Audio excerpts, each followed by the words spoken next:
সেদিন আমরা গেছিলাম গুটি গুটি পায়ে, সামনের বাড়িতেই বার্থডে ছিল, ঈশানের বার্থডে, যাকে কালী পুজোয় যে হচ্ছে মালতী মাসি গানে ডান্স করে সবাই ওকে মালতী মাসি নামে খেপায়। তো ওর জন্য নিয়েছিলাম গিফট একটা ব্যাগ। আর টুকু এদিকে বলছে আমি কোলে উঠবো, তো বাবা বলছে না কোলে উঠে যাবে না দাদু, তাড়াতাড়ি চলো। তো আমরা যাচ্ছিলাম, সাথে মামুদিও ছিল, মামুদির মেয়ে টুকু, সবাই হাত ধরে গুটি গুটি পায়ে আমরা এগিয়ে চললাম। আমরা পৌঁছে গেছি বার্থডে বাড়িতে। এবার বার্থডে বাড়িতে এসে দেখছি সব বাচ্চা কাচ্চাগুলো অলরেডি চলে এসছে আর খেলা করছে, ওরে চিৎকার, বাচ্চাগুলো সব এক জায়গায় হলে মানে মাথা খারাপ করে দেয়। যাই হোক, এটা হচ্ছে ঈশানের বার্থডে। আর হ্যাপি বার্থডে ঈশান। আমি বলতে বলতে দুইবার আমার হিচকি এসছে, এই জন্য আমি কথাই বলতে পারছিলাম না। বাবা গিফট দেওয়ার পর বলছে বাহ ব্যাগ এনেছো, আমার খুব ভালো হয়েছে, আমি আরো দুটো ব্যাগ পেয়েছি, এটা আরো একটা পেয়েছি, এভাবে বলছে। তো এখানে ওর বার্থডে এই ব্যানারটা লাগানো আছে, প্রতি বছর এই ব্যানারটা ওর বার্থডেতে লাগানো যায়, লাগায় হয়তো বা। আর রাহুলদাও এসেছে, রাহুলদাকেও দেখালাম, এই দেখো এই ব্যাগটাও পেয়েছো, এই ব্যাগটাও পেয়েছি। তাই আমাদের বলছে যে এই ব্যাগটা আমাকে এ দিয়েছে, এই ব্যাগটা তোমরা দিয়েছো। আর এটা হচ্ছে ঈশানের বার্থডে কেক। কেক দেখে টুকু তো সেই ডান্স, বার্থডে কেক, কেক খাবো কেক খাবো কেক খাবো, ও ডান্স দেখার মতো। তারপর এখানে ঈশান কেক কাটার জন্য বসে গেছে, পাশ দিয়ে সবাই দাঁড়িয়ে আছে, সবাইকে বলছিলাম তাড়াতাড়ি বসে পড়ো, ও কেক কাটবে। ওকে বলছি তোর বয়স কত হলো, তো বলছে 6 7, তো 7 দেখালো। আর এদিকে আমরা সবাই দাঁড়িয়ে আছি, সবাই মিলে যে কেক কাটা হবে, তারপরে আমাদের অনুষ্ঠানটা আরো চলবে। রাহুল এদিকে ক্যামেরা ঠিক অন করে রেখেছিল কিন্তু ভিডিও অন করেনি। বৌদিরাও চলে এসেছিল, মানে কাকুলি বৌদি ওরা। আর আমরা এখানে দাঁড়িয়েছিলাম একসাথে সবাই। আর আশীর্বাদ হলো, সবাই কেক টেক খাওয়ালো।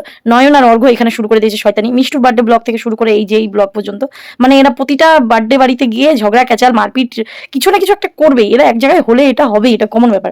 ঠিক আছে, তো কিছু বলার নাই। তারপরে ওদের সবাই বকা দিল যে এরকম কেন করছিস, একটু চুপ কর। তারপরে ওকে সবাই কেক খাওয়ালো, আশীর্বাদ করলো, এদিকে ওর মা বাবা সবাই ওদের আশীর্বাদ করছে, সবাই ওদের কেক খাওয়ালো, আমিও খাইয়েছিলাম। আর এখানে আমাদের বড় মেয়ে বসে বলছে কি, ও চাকু নিয়ে নিয়েছে, ছোট মেয়েটা এই যে লাল ড্রেস পরে বসে আছে, ও বলছে আমি কাটবো কেক, আমি কাটবো। এবার ক্যারাম এনেছে একজন, ওই ক্যারামটা দেখে বলছে আমার তো অলরেডি ক্যারাম আছে, আরো একটা ক্যারাম। যাক ভালোই হয়েছে, ক্যারামটা দেখতে খুব সুন্দর ছিল, একদম বাচ্চাদের মতন, মানে অনেক রকমের কার্টুন আঁকানো ছিল। আর এখানে মামুনি সব মোমবাতিগুলো ধরাচ্ছে যাতে আবার ফু দিয়ে নেবানো যায়, বার্থডেটা সেলিব্রেট করতে হবে, তো এই জন্য। তো চলো এবার সবাই গান করবে হ্যাপি বার্থডে টু ইউ। তার মধ্যে আমি একটা জিনিস বলেছিলাম, আমি কি বলেছিলাম জানো, তারাও মোমবাতিটা ধরুক তারপরে বলছি। আমি বলছিলাম happy birthday to you, happy birthday to Malati মাসি, happy birthday to you.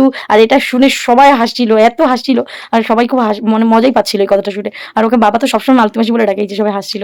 R or cake কাটা হয়ে গেলে ওকে কেক খাওয়ানো হয়, তারপরে সবাই মিলে বলছিল তো কিন্তু আজকে ডান্স করতে হবে। তো ও বলছে না না না করবো না করবো না, কিন্তু আমি এই যে এটা খাইয়েছিলাম, আমি কেক না খাইয়ে এটা খাইয়ে দিয়েছিলাম। আর এখানে টুকুকেও কেক দিয়েছে, টুকু কেক খেয়েছে, কেক লাগিয়ে দিয়েছে ওর মামি ওকে।